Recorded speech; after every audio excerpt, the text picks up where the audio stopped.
Meghan et Harry risqueraient de devenir prochainement très malheureux et insignifiants. Le sort de Meghan et Harry ressemble à celui d'Edward VIII et de sa femme Wallis Simpson. Edward VIII avait créé un scandale dans le royaume en prenant pour épouse une femme veuve et mondaine. Le couple s'était exilé en France, perdant de son aura au fil des ans. S'y estit une longue dégringolade qui attendait Harry et Meghan en prenant leur distance avec Buckingham Palace. Exilés aux États-Unis depuis plus de 2 ans, les Sussex ne reviennent que sporadiquement au Royaume-Uni. Des excursions qui se sont raréfiées avec la pandémie de coronavirus et ses restrictions.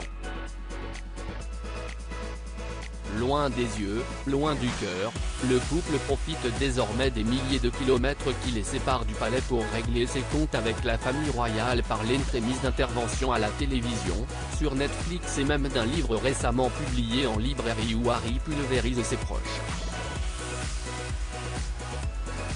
À force de déverser leur venin, les Sussex risqueraient bientôt de n'avoir plus rien à dire d'intéressant, selon un certain Tom Quinn qui les compare à Edward VIII et sa femme Wallis Simpson dans son livre à paraître, Gilded Youth, A History of Growing Up in the Royal Family, From the Tudors to the Cambridge.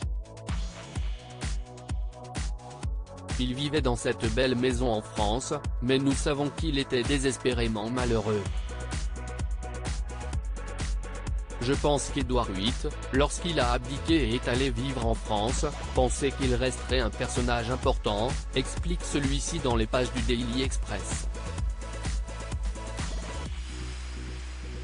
Un même sort peu enviable pendrait-il au nez des Sussex?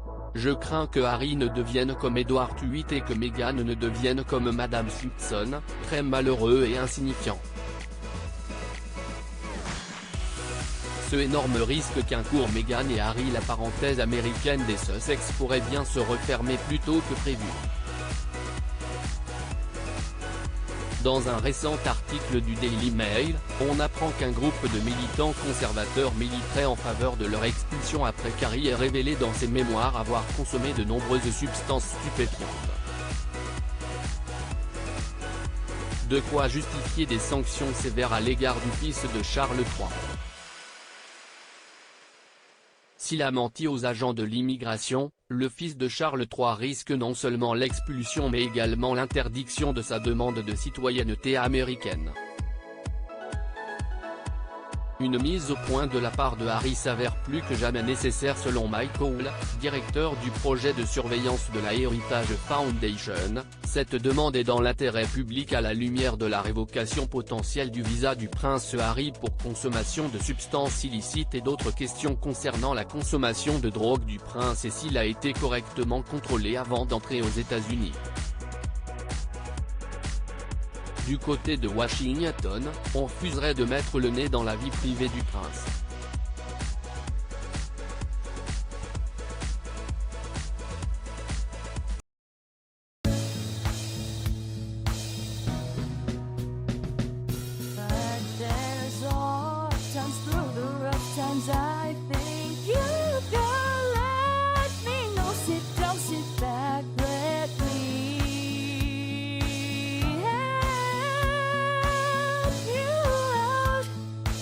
Step